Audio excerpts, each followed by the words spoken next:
اس نتیجے میں، اس ووٹنگ کے نتیجے میں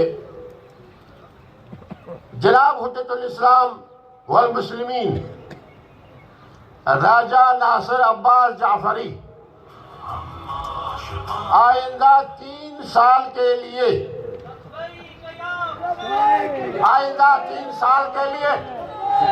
خاموش خاموش خاموش خاموش آئندہ 3 سال کے لیے مجلس وحدت مسلمین کے سیکریٹری جنرل مقرر ہو گئے ہیں۔ مبارک ہو، مبارک ہو۔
عاشقان مهدی زمان،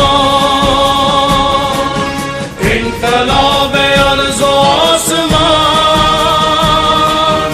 عاشقان مهدی زمان